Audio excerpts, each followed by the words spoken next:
Sunday मैंने आपको एक बात बताई थी। मैंने कहा था आपको, अभिषेक के कारण तेरा जुआ। और पौलुस ने क्या कहा? कहता मैं इसलिए बातों के साथ तुम्हारे पास नहीं आया हूं क्योंकि कुरंथियों की कलीसिया घमंडी कलीसिया थी। घमंड था उनको। किस चीज का? बाइबल टीचिंग का घमंड। हमें बाइबल बड़ी अच्छी आती है। तो पौलुस ने कहा तुम्हें बातें करनी आती हैं लेकिन मुझे सामर्थ के काम करने आते हैं। उसने कहा परमेश्वर का राज्य बातों में नहीं, कहां है? परमेश्वर का राज्य कहां है?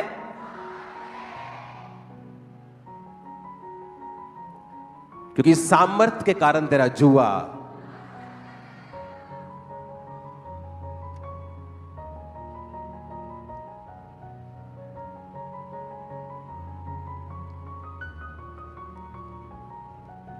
दूसरा राजा वो 6 उसकी 1 से 7 में देखो क्या लिखा है। कहता भविष्यद्वक्ताओं के चेलों में से किसी ने अलीशा से कहा यह स्थान जिसमें हम तेरे सामने रहते हैं बहुत छोटा है। कहता आ हमारे संग चल, हम यरदन तक जाएं और वहां एक बल्ली लेकर अपने रहने के लिए एक स्थान बना ले। और उसने कहा अच्छा जाओ। किसी ने कहा कृपया अपने दासों के संग चल। उसने कहा मैं चलता हूं। मैं उनके संग गया और यरदन के किनारे पहुंचकर वो लकड़ी काटने लगे। जब एक जन बल्ली काट रहा था तो कुल्हाड़ी पेंट से निकलकर जल में गिर गई क्योंकि और वो चिल्लाकर कहने लगा हाय मेरे प्रभु, वह तो मांगी हुई थी। परमेश्वर के भक्त ने पूछा वो कहां गिरी? उसने वो स्थान उनको दिखाया। तब उसने एक लकड़ी काट कर वहां डाल दी और वह लोहा पानी पर तैरने लगा। उसने कहा उसे उठा ले। तब उसने हाथ बढ़ाकर उसे उठा लिया। एक लकड़ी काटने की तैयारी कर रहे थे वो। जब लकड़ी काट रहे थे तो वो कुल्हाड़ी निकल गई और उसके हाथ में लकड़ी रह गई और कुल्हाड़ी पानी के नीचे चली गई। तो उसने कहा परमेश्वर के दास से कि ये मांगी हुई थी, मेरी नहीं थी। कि क्या थी? मंगवी सी। कहता है हुण मैं जिदे को वापस जावांगा मैनू गालां पैणगियां, मैनू शर्मिंदगी होवेगी, मैनू लानता पैणगियां। ते वचन च लिखिया उन्हें उथे लकड़ सुट्टी कट के ते कुल्हाड़ी तैर के ऊपर आई। जहां सामर्थ होगी वहां शर्मिंदगी नहीं होगी।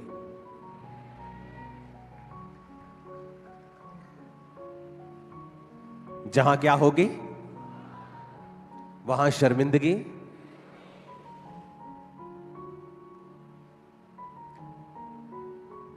बहुत सारे पास्टर्स शर्मिंदगी में जीवन जीते हैं। रीजन लाइफ में सामर्थ का ना होना। क्योंकि आप में और जिनको आप प्रीच कर रहे हैं दोनों में कोई फर्क नहीं है।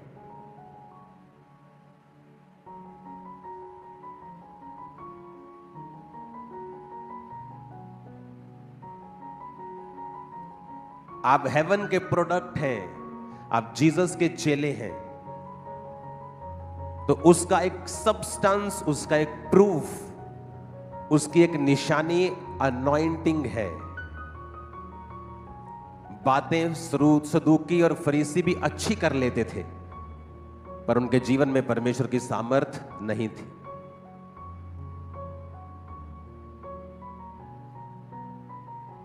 जहां सामर्थ होगी वहां शर्मिंदगी। ये शर्मिंदगी वाला केस है। एक तो कुल्हाड़ी मांगी हुई और दूसरा कुल्हाड़ी गिर गई। पैसे भी नहीं। अगर पैसे होते तो फिर लकड़ी काट के क्यों लेके आते? वे लकड़ी खरीद लेते मार्केट जाके। ना तो पैसे थे, अब ना तो कुल्हाड़ी है और वो भी पानी में गिर गई। अब शर्मिंदगी वाला केस बन गया। लेकिन वहां पे परमेश्वर का दास मौजूद था जिसकी जिंदगी में परमेश्वर की सामर्थ मौजूद थी। और उसने कहा लकड़ी को काटा और वो लकड़ी जब पानी में गई तो पानी में लोहा तैरने लगा। जब सामर्थ होगी तो शर्मिंदगी नहीं होगी।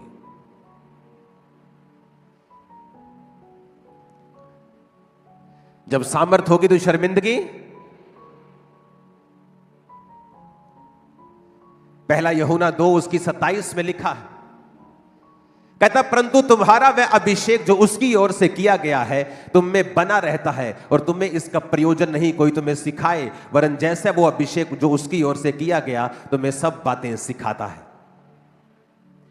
कहता अभिषेक जो तुम्हारा किया गया है तुम्हें सब बातें सिखाता है, तुम्हें टीच करता है। इसीलिए अगर एक पास्टर बिना अनॉइंटिंग के है तो शर्मिंदगी वाला केस आप अवॉइड नहीं कर सकते हैं, क्योंकि बातें अन्य जाति जहां आप हैं वो भी बहुत अच्छी करते हैं, कहानियां दूसरे भी बड़ी अच्छी सुनाते हैं। और अगर आपने भी सिर्फ यीशु मसीह की कहानियां ही सुनानी है पर प्रूफ नहीं करना सामर्थ को, आप में और अन्य जातियों में कोई फर्क नहीं है। इसलिए पौलुस ने कहा मैं तुम्हारे पास वचनों और ज्ञान की और शब्दों की उत्तमता के साथ नहीं आया। मैं ज्ञान सुना सकता हूं, मैं सिद्ध लोगों में ज्ञान सुना सकता हूं, लेकिन तुम्हारे पास मैं सामर्थ्य के साथ आया हूं, क्योंकि परमेश्वर का राज्य शब्दों में अगर तुम बनाने की कोशिश कर रहे हो तो वो गलत है। वो सामर्थ्य में कहता मैं ज्ञानी लोगों में सिद्धता का ज्ञान सुनाता हूं,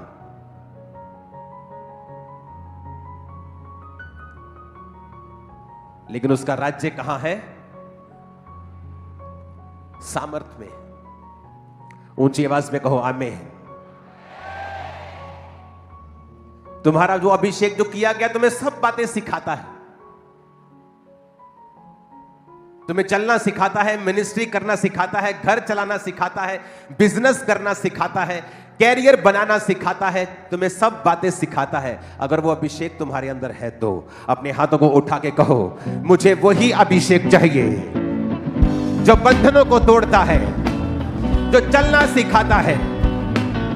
परमेश्वर का राज्य बातों में नहीं परंतु सामर्थ्य में है। बोलो परमेश्वर मुझे वही अनॉइंटिंग चाहिए, वही अभिषेक चाहिए। आमीन। ऊंचा आशीष हमारी है चर्च। Hallelujah, hallelujah.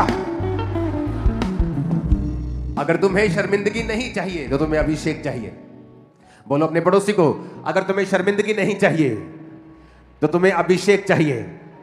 फिर से कहो अपने पड़ोसी को अगर तुम्हें शर्मिंदगी नहीं लेनी है तो फिर अभिषेक ले लो, क्योंकि अभिषेक तुम्हारी शर्मिंदगी को खत्म कर देगा।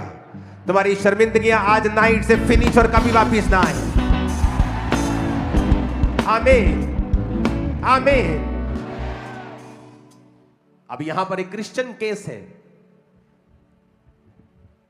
जो मसीह में होने के बावजूद भी 5 मौतें अपने घर में देख चुका है, और चर्च के बारे में मालूम होता है, ऑनलाइन मीटिंग को देखना शुरू करता है, विश्वास पैदा होना शुरू होता है कि नहीं परमेश्वर जो बातें करता है बाइबल में, अब्राहम की, सारा की, वो मुर्दों को जिलाने की, वो कोड़ियों को शुद्ध करने की, यहां ये हो रहा है, हमारी आंखों के सामने हो रहा है। और जो पहले से क्रिश्चियन होता है वो तो जल्दी पहचान जाता है कि परमेश्वर की सामर्थ कार्य कर रही है। हालेलुया। और अभिषेक पर भरोसा हुआ कि हमें यह मीटिंग अटेंड करनी है। शादी के 25 साल बाद 1998 से लेकर फिर 2023 में स्पेशल प्रार्थना होती है और प्रार्थना को रिसीव करती है, और जब अगले साल चढ़ता है तो वो अगला साल अलग था। परमेश्वर ने दिखाया कि अब्राहम का परमेश्वर आज भी जिंदा है। और थैंक यू जीसस। ऊंचा चाहिए चर्च। Hallelujah, hallelujah, hallelujah.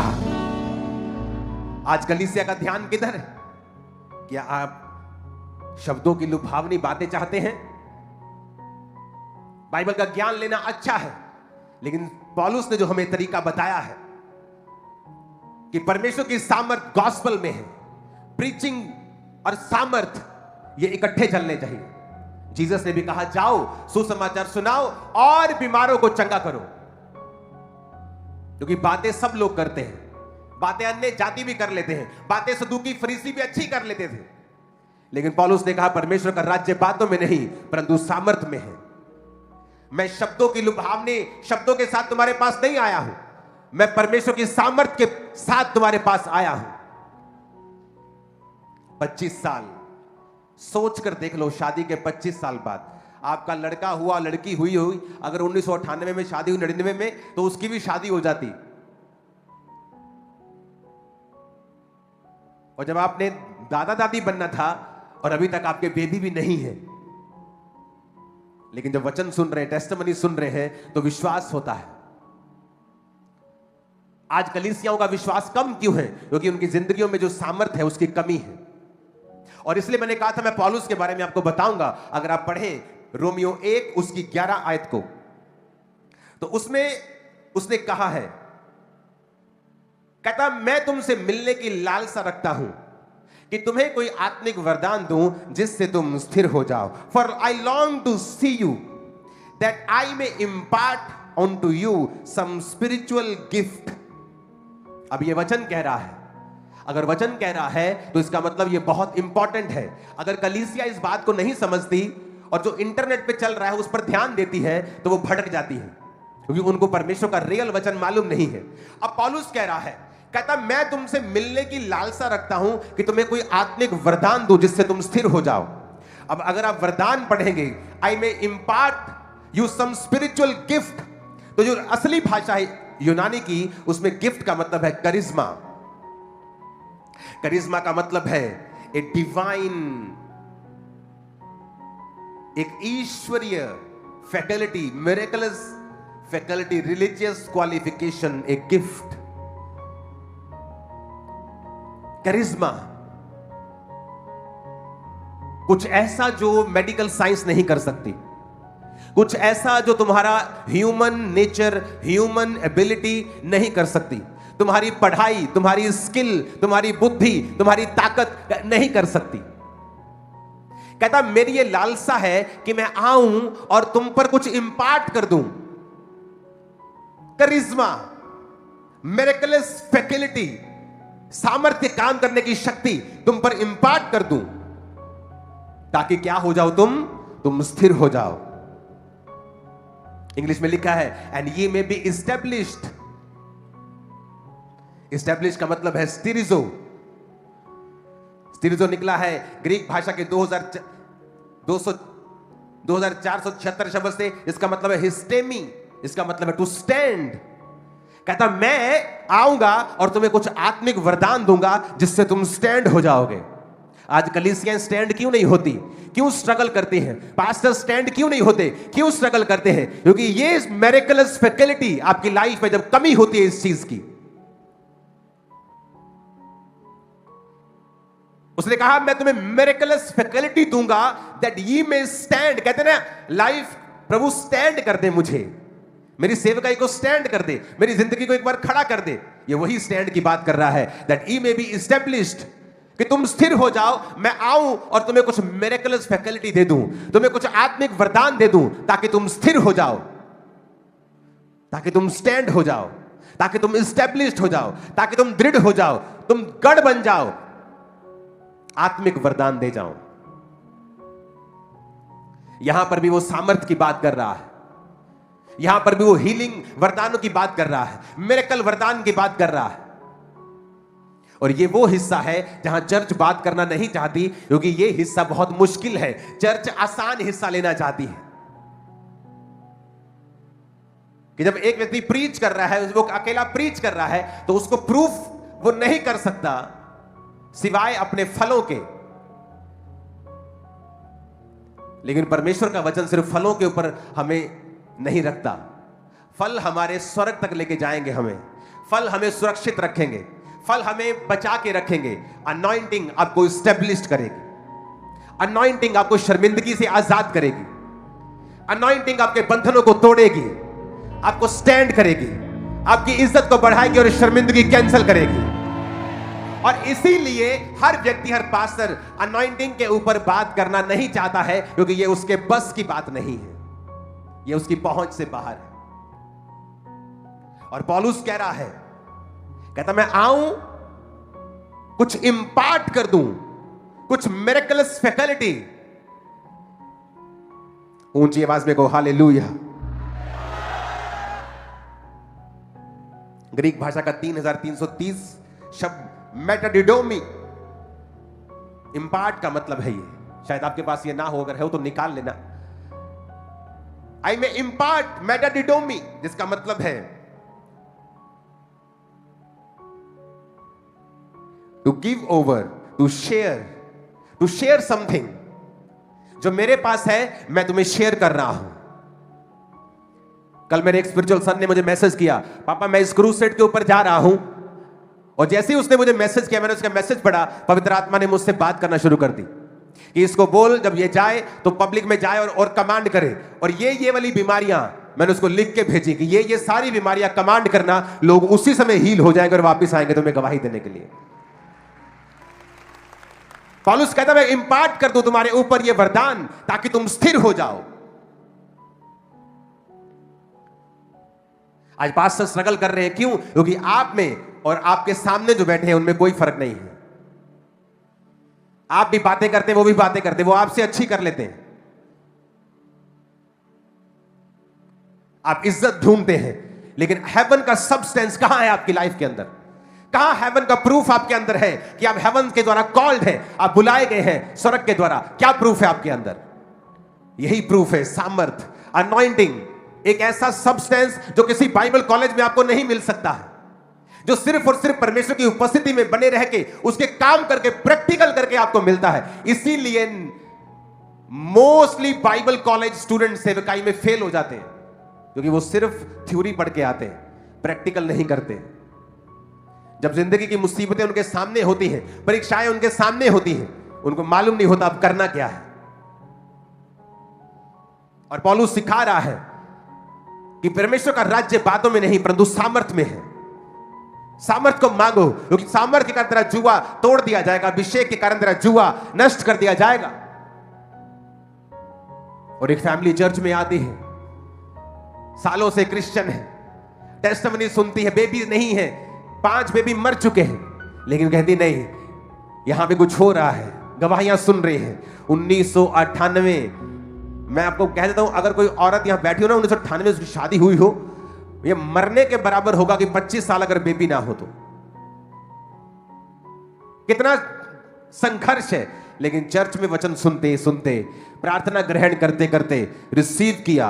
25 साल बाद आज बेबी के साथ चर्च, 25 साल। इमेजिन, बाइबल पूरी हो रही है आज। अब्राहम को तो सुना था 25 साल, आज देख भी लिया।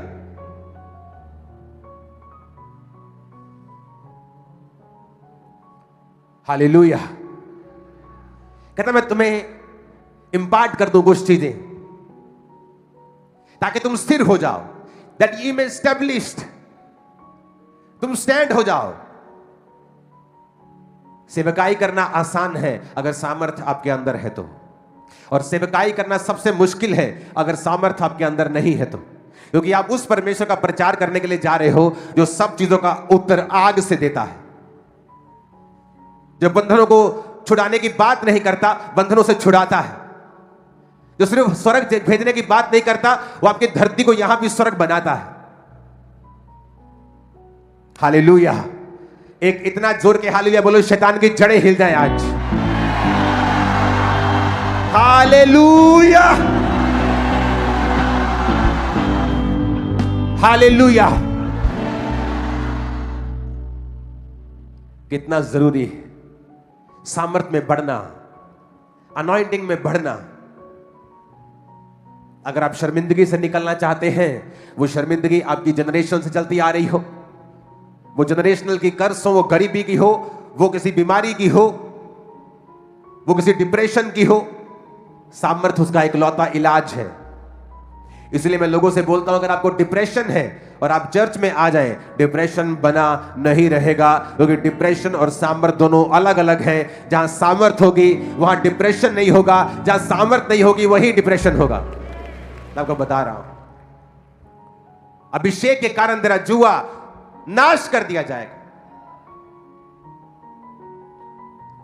आज कितने लोग हैं जो सामर्थ ना होने की वजह से शर्मिंदगी में जीवन बिताते हैं, क्योंकि अगर एलीशा वहां ना होता तो वो कुल्हाड़ी कभी पानी पे तैरती नहीं, बिकॉज ऑफ अनॉइंटिंग। वो जाता और उससे माफी मांगता, शर्मिंदा होता, कर्जाई भी होता। और उस समय जब अकाल के दिन, उस समय जब घटी के दिन थे, तो ये और मुश्किल होता परमेश्वर के लोगों के लिए। अगर आप अनॉइंटिंग में हैं, आपको देश की अर्थव्यवस्था तंग नहीं कर पाएगी, दुनिया की मंदी आपको तंग नहीं कर पाएगी, आपके आसपास का वातावरण आपको तंग करने नहीं पाएगा। हालेलुया। अपने पड़ोसी को बोलो, अभिषेक के कारण तेरा जुआ नाश कर दिया जाएगा। Hallelujah, hallelujah.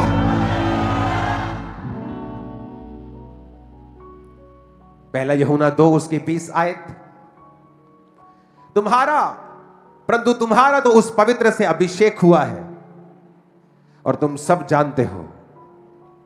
सब बोलो, तुम सब जानते हो। दूसरा कुरिन्थिया 1 उसकी 21-22 में लिखा है, और जो हमें तुम्हारे साथ मसीह में दृढ़ करता है और जिसने हमारा अभिषेक किया है वो परमेश्वर है, और हम पर छाप भी कर दी है और बयाने में आत्मा को हमारे मनों में दिया। अपने पड़ोसी को बोलो, जिसने तुम्हारा अभिषेक किया वो परमेश्वर है। आमीन, आमीन।